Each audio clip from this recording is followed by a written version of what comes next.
நான் திமுக பாஜக under ground டீலிங்னு சொன்னது இப்போ இந்தியா முழுவதும் ஒலிக்குது அப்படின்னு சொல்லிட்டு இந்த மேட்டர் எங்கே கொண்டு போய் சேர்க்கிறாருன்னா, மம்தா பானர்ஜி ஒரு 4 நாள் முன்னாடி அவங்க தேர்தல் பிரச்சாரத்தில் அவங்க பேசின விஷயத்த, அதாவது காங்கிரஸ் பாஜக திமுக ஒன்னா டீலிங் அண்டர் கிரவுண்ட் டீலிங்கில் இருக்குன்ற மாதிரி பேசினாங்க. அதை வந்து பாஜகவோட சேர்த்து வச்சு பேசினதை விஜய் அவர்கள் வந்து பாயிண்ட் அவுட் பண்ணி காமிச்சிருந்தார். நான் சொன்னேன்ல, கரெக்டாக பாருங்க, பாஜகவோட அண்டர் டீலிங் போட்டுருக்கேன் நான் சொல்லலை, அவங்க கூட்டணியில் இந்தியா கூட்டணியில் இருக்கிற மம்தா பானர்ஜியை சொல்கிறாங்கன்ற அளவுக்கு அவர் வந்து பேசினார். திமுகவுக்கும் பாஜகவுக்கும் ஒரு அண்டர் கிரவுண்ட் டீலிங் இருக்குது. கிட்டத்தட்ட ஒரு 1.5-2 வருஷத்துக்கு முன்னாடி சொன்ன அன்னைக்கு சொன்னது இன்னைக்கு இந்தியா முழுக்க எதிரொலிக்குதா? மம்தா பானர்ஜி மேடம் இதை தானே சொன்னாங்க. டிவி சின்னத்தில் சுயேட்சை வேட்பாளர், அதாவது விஜய் மக்கள் இயக்கத்தில் இருந்த ஒரு நிர்வாகி சுயேட்சையாக போட்டிடுறாரு. அந்த இடத்துல மட்டும் டிவி சின்னத்துக்கு வாக்களிங்க, அந்த டிவி சின்னத்துக்கு வாக்களிக்கிறது விசில் சின்னத்துக்கு வாக்களிக்கிறதுக்கு சமமான ஒரு விஷயம் அப்படிங்கிற மாதிரி அவர் வந்து குறிப்பிட்டு சொல்லியிருந்தார். எடப்பாடி தொகுதி மக்களே, அந்த சுயேட்சை வேட்பாளரோட சின்னத்துல அந்த டிவி சின்னம், அந்த டிவி சின்னத்துல நீங்க ஓட்டு போடுறது நம்ம விசில் சின்னத்துக்கு நீங்க ஓட்டு போடுற மாதிரி. இந்த போகி பண்டிகைக்கு பழச கொளுத்துற மாதிரி 75 வருஷ பவளவேல பாப்பாவையும் 55 வருஷ பல்லாங்குழி பாப்பாவையும் நீங்க வந்து தூக்கி போடுங்க அப்படிங்கிற மாதிரி சொல்லியிருக்கிறார். இப்போ இது வரைக்கும் பவளவேல பாப்பாங்கிற டேர்ம்லாம் நம்ம கேள்விப்பட்டோம். இப்போ பல்லாங்குழி பாப்பான்னு சொல்லியிருக்கிறார். அது என்ன அர்த்தத்தில் சொன்னாரு அவர்கிட்ட கேட்டால் தான் தெரியும். போகி பண்டிகை அன்னைக்கு வீட்டில் இருக்கிற வீணா போனதை எல்லாம் தூக்கி வீசி எறிவோம் தெரியுமா? அந்த மாதிரி இந்த தேர்தல்ல 75 வருஷ பவளவேல பாப்பாவையும் 55 வருஷ பல்லாங்குழி பாப்பாவையும் தூக்கி வீசி எறிவோமா? கரூர் விஷயத்தை பத்தி அவர் வந்து பேசியிருந்தார். கரூர்ல வந்து அவங்க நின்றார்ல, அடிமன்ற ஒரு வார்த்தையை பயன்படுத்தி செந்தில் பாலாஜி அவர்கள்லாம் பயன்படுத்துறாரு. உங்க அடிமை எதுக்கு தொகுதி மாற வச்சுங்க, கோவையில் எதுக்கு நீங்க போட்டி போட வச்சுங்கிற மாதிரி அப்படி ஒரு பிரச்சனை கேள்வி கேட்டார். கரூர் பகுதியில் மட்டுமே போட்டி போட்ட உங்களுடைய ஒரு அடிமையை ஏன் கோயம்புத்தூர் வரைக்கும் ஓட வச்சீங்க? விஜயோடைய தந்தை வந்து ஒரு பேட்டி கொடுத்துருந்தாரு. அதுல அவர் என்ன சொல்றாரு அப்படின்னா, விஜயோடைய மனைவிக்கும் விஜய்க்குமே வந்து சமரச பேச்சுவார்த்தை நடந்து கையெழுத்து எல்லாம் முடிஞ்சு போச்சு, தேவையில்லாம இதை வந்து கொண்டு வந்து திணிக்கிறாங்கன்ற மாதிரி சொன்னாங்க. இரவு 6 மணிக்கு மேலே விஜய் வந்து வெளியே வர மாட்டாரு, அதை வந்து தேவையில்லாத பிரச்சனைகளை பண்ணி அவர் இது பண்ணுறாரு அது பண்ணுறாருன்னு சொல்லி அவர் மேலே அவதூறு பரப்புறாங்க. அதுக்கு என்ன காரணம் அப்படின்னு, இன்னும் 2 நாட்களில் தேர்தல் நடக்குது, எல்லோருமே வாக்களிங்க. வாக்களிப்பது என்பது உங்களுடைய அரசியலமைப்பு சட்டம் கொடுத்த உங்களுடைய உரிமை, ஒட்டுமொத்த அதிகாரம் உங்கள் கையில் இருக்கு. அந்த அதிகாரத்தை பயன்படுத்தி சரியானவர்களுக்கு வாக்களிங்க, வாக்களிக்க தவறாதீங்க.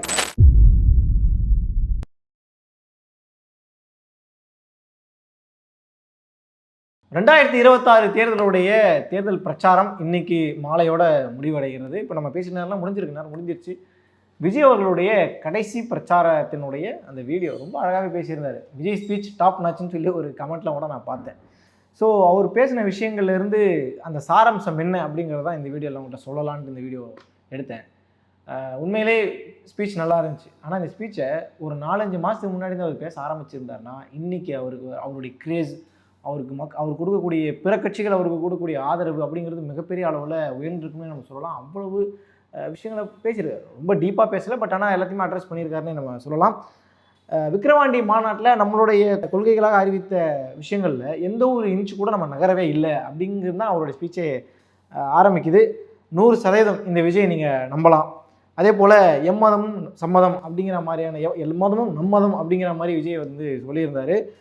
நான் ஒன்றும் ஸ்டாலின் சார் மாதிரி கிடையாது, சொன்ன வார்த்தையை தான் காப்பாற்றுவேன், மறக்கவோ மாறவோ மாட்டேன்ற மாதிரிலாம் குறிப்பிட்டிருந்தார். அதுபோல் சிறுபான்மை சமூகத்தினுடைய வாக்குகளினுடைய முக்கியத்துவம் என்னன்றது விஜய் அவர்களுக்கு நல்லாவே புரிஞ்சிருக்கு. அதே போல் கிறிஸ்தவர்களாக இருக்கட்டும், இஸ்லாமியர்களாக இருக்கட்டும், தலித் சமூகத்தை சார்ந்தவர்களாக இருக்கட்டும், இப்படி இவங்களுடைய வாக்குகள் எந்த அளவுக்கு முக்கியங்கிறத விஜய் ரொம்பவே தெளிவாக புரிஞ்சு வச்சுருக்காருங்கிறத எப்படி நமக்கு தெரிஞ்சது அப்படின்னா, அவர் காங்கிரஸை போட்டு ஒரு அடி அடித்தார். என்ன சொன்னார்னா, ஒரு பக்கம் சிறுபான்மையர் ஓட்டுக்காக கோடிகளை கொட்டி காங்கிரஸை உள்ளே தூக்கி போட்டுக்கிட்டீங்க, இன்னொரு பக்கம் பாஜகவோட அண்டர் கிரவுண்ட் டீலிங் போட்டுக்கிட்டீங்க. ஒரு பக்கம் காங்கிரஸுக்கு இயல்பாகவே சிறுபான்மை சமூகத்துடைய வாக்குகள் அதிகம் இருக்குங்கிறதுனால காங்கிரஸை நீங்கள் இழுத்துக்கிட்டீங்க காசை போட்டு, இந்த பக்கம் அண்டர் கிரவுண்டில் வழக்கம் போல் பாசிச சக்திகளோடு நீங்கள் டீலிங்கில் இருக்கீங்கன்ற மாதிரி போகிற பக்கம் ஒரு அடி அடித்து விட்டார். ஒரு பக்கம் வந்து கதர் வேஷம், இன்னொரு பக்கம் வந்து காவி வேஷம் அப்படிங்கிற மாதிரி விஜய் அவர்கள் வந்து கடுமையாக விமர்சனம் பண்ணியிருக்கிறாரு திமுகவை. இஸ்லாமியர்களுடைய வாக்குகள், அதே போல் தன்னை வந்து பாஜக சாயத்தில் பயன்படுத்துகிறாங்க இல்லையா, அதற்கெல்லாம் எதிராக தன்னை காட்டணும் அப்படிங்கிறதுக்காகவே ரொம்ப அழகாகவே அதில் வந்து பேசியிருந்தார். இன்னும் கூடுதலாக அவர் அப்படியே லைனில் சொல்லிட்டு வரும்போது என்ன சொல்கிறாருன்னா, நான் திமுக பாஜக அண்டர் கிரவுண்ட் டீலிங்னு சொன்னது இப்போ இந்தியா முழுவதும் ஒலிக்குது அப்படின்னு சொல்லிட்டு இந்த மேட்டர் எங்கே கொண்டு போய் சேர்க்குறாருன்னா, மம்தா பானர்ஜி ஒரு 4 நாள் முன்னாடி அவங்க தேர்தல் பிரச்சாரத்தில் அவங்க பேசின விஷயத்தை, அதாவது காங்கிரஸ் பாஜக திமுக ஒன்னா டீலிங் அண்டர் கிரவுண்ட் டீலிங்கில் இருக்குன்ற மாதிரி பேசினாங்க. அதை வந்து பாஜகவோடு சேர்த்து வச்சு பேசினதை விஜய் அவர்கள் வந்து பாயிண்ட் அவுட் பண்ணி காமிச்சிருந்தார். நான் சொன்னேன்ல கரெக்டாக பாருங்கள், பாஜகவோட 100 லீலிங் போட்டிருக்கேன், நான் சொல்லலை, அவங்க கூட்டணியில் இந்தியா கூட்டணியில் இருக்கிற மம்தா பானர்ஜியே சொல்கிறாங்கன்ற அளவுக்கு அவர் வந்து பேசினார். ஆட்சி எழுந்ததுக்கு அப்புறம் இந்த திமுக காரங்க வந்து மோடி அவர்கள் காலையும் அமித்ஷா அவர்கள் காலையும் விடுறாங்களா இல்லையா மட்டும் நீங்கள் பாருங்கள் அப்படிங்கிற மாதிரியும் விஜய் அவர்கள் பேசியிருந்தாங்க. அதாவது என்னை பாஜக பி டீம் சொல்கிறீங்களே, அப்போ நீங்கள் என்ன டீமுங்கிறத நீங்கள் தெரிஞ்சுக்கோங்கன்ற, மக்கள் தெரிஞ்சுக்கோங்கன்ற அளவுக்கு அவர் வந்து இறங்கி பேசியிருந்தார். இந்த பல ஸ்ட்ராட்டஜி நிறுவனங்கள் வந்து கருத்து கணிப்பாக வெளியிட்டாங்க. அதில் வந்து 40% இருப்பார், 30% இவர் எடுப்பார், 10% தான் ஓட்டு வரும், 5% ஓட்டு வரும்னு சொல்லி நிறைய ஒவ்வொருத்தரும் ஒரு கால்குலேஷன். அதில் வந்து அவர் அந்த கால்குலேஷனை பற்றி அவர் பேசிகிட்டு இருக்கும்போது 40 வயசுக்கு கீழே 2,30,00,000 பேர் இருக்கிறாங்க. அதே போல் 50 வயசுக்கு கீழே இருக்க பெண்கள் மட்டுமே 1,30,00,000 பேர் இருக்கிறாங்க. அப்போ இவங்க வாக்கெல்லாம் எங்களுக்கு வராதா, இதெல்லாம் என்ன கருத்து கணிப்பு அப்படிங்கிற மாதிரி அவர் போகிற போக்கில் அதையும் லெஃப்ட் ஹேண்டில் டீல் பண்ணிட்டு போனார். அதுக்கப்புறம் நம்ம இதுவரையுமே எதிர்பார்க்கல, எடப்பாடி பழனிசாமி அவர்களை பேரை சொல்லலை, பட் எடப்பாடி பழனிசாமி அவர்களை இந்த ஒரு தாக்குவார் நம்ம எதிர்பார்க்கல. பட் இந்த ஸ்பீச்சில் அவர் பேசினார். ஏன்னா இதுதான் கடைசி ஸ்பீச்சு, இதை வச்சு தான் மக்கள் அவர் மேலே ஒரு அதிருப்தியில் இருக்கிறவங்க கூட அந்த ஸ்பீச்சை கேட்டு ஏதாவது ஒரு டிசிஷன் எடுக்கணும் அப்படிங்கிறதுக்காக எந்த தலைவர்களுமே பேசுவாங்க. ஸ்டாலினாக இருக்கட்டும், இபிஎஸ்ஸாக இருக்கட்டும், சீமானாக இருக்கட்டும், விஜயா இருக்கட்டும், யாராவது பேசுவாங்க. அந்த மாதிரி தான் இவரும் பேசியிருக்கிறாரு. ஆனால் பேசின விஷயம் என்ன அப்படின்னா, விஜய் வெளியவே வரமாட்டான்னு விமர்சிக்கிறாங்க. அப்படி சொன்னது யாரான்னு பார்த்தா 10 தோல்வி அடைஞ்ச அனுபவசாலி. இந்த 10 தோல்வி பழனிசாமின்னு சொல்லி திமுகவை சார்ந்தவர்களும் ஐடிவிங்கில் இருக்கிறவங்களாம் அதிமுகவினுடைய பொதுச் செயலாளர் எடப்பாடி பழனிசாமியை கடுமையாக விமர்சனம் பண்ணாங்க. 10 தோல்வி பழனிசாமி விமர்சனம் பண்ணாங்க. அதை மையப்படுத்தி அவர் வந்து பேசுகிறார். பட் பேரை குறிப்பிடல. இது இன்றைக்கி வரைக்குமே திமுகவையும் பாஜகவோட பேரெல்லாம் சொல்லக்கூடிய விஜய் அவர்கள் அதிமுக அப்படிங்கிற பேர் எங்கேயுமே பெரிய அளவில் குறிப்பிடலை. மற்றும் பலர், அதாவது என்டிஏ கூட்டணி ப்ளஸ் மற்றும் பலருங்கிற வந்து மற்றும் பலனா நம்ம புரிஞ்சுக்க வேண்டியதான் அதிமுக காரங்க அப்படின்னு சொல்லி. ஸோ அதை தான் வந்து சொல்கிறாரு. நீங்கள் சேலத்தில் போய் ஒதுங்கிக்காமல் வெளியே வாங்க பார்ப்போன்ற மாதிரி சொன்னார். என்னன்னா, சேலத்தில் எடப்பாடிங்கிறது தான் உங்களுடைய தொகுதி, அந்த தொகுதியை தாண்டி நீங்கள் வெளியே போய் போட்டிட்டு நீங்கள் ஜெயிச்சு காட்டுங்க, ஜெயிக்க கூட வேணாம், போட்டிடுங்க முதல்ல அப்படிங்கிற மாதிரி ஒரு சவால் மாதிரி விட்டுருந்தார் விஜய் அவர்கள். அதே போல் எடப்பாடி தொகுதியில் 234 தொகுதியும் தனித்து களம் காண்றாங்க தாவேக்காரர்கள். ஆனால் எடப்பாடி தொகுதியில் மட்டும் 233, அதை ஒருத்தர் அந்த தொகுதியில் வேட்புமனு தாக்கல் பண்ணவரில் வந்து அந்த வேட்புமனு ஏற்றுக்கப்படலை, சில பிழைகள் இருக்குது அப்படிங்கிறதுனால. அதனால் 233 தொகுதியில் தாவேக்கா அஃபிஷியலாக போட்டிடுறாங்க. இந்த ஒரு தொகுதியில் அங்கே என்னாச்சுன்னா, டிவி சின்னத்தில் சுயேட்சை வேட்பாளர், அதாவது விஜய் மக்கள் இயக்கத்தில் இருந்த ஒரு நிர்வாகி சுயேட்சையாக போட்டிடுறாரு. அந்த இடத்துல மட்டும் டிவி சின்னத்துக்கு வாக்களிங்க, அந்த டிவி சின்னத்துக்கு வாக்களிக்கிறது சிறு சின்னத்துக்கு வாக்களிக்கிறதுக்கு சமமான ஒரு விஷயம் அப்படிங்கிற மாதிரி அவர் வந்து குறிப்பிட்டு சொல்லியிருந்தார். அதில் அப்படி பேசிட்டு என்ன சொல்கிறாருன்னா, நம்ம நிறுத்தின வேட்பாளர் அவர் வந்து விலைக்கு வாங்குறாரு. இதுவும் ஒரு பெரிய பிரச்சனையாக இருந்துச்சு. பல தொகுதிகளில் வேட்பாளர்கள் விலை போயிட்டாங்கன்ற மாதிரி பல ஊடகங்கள் அதை வந்து பிரேக் பண்ணாங்க. ஸோ அதையும் அவர் வந்து மென்ஷன் பண்ணியிருக்கிறாரு. அங்கே டிவி சின்னத்துக்கு ஆதரவாக அவர் வந்து வாக்கும் கேட்டிருக்கிறாரு.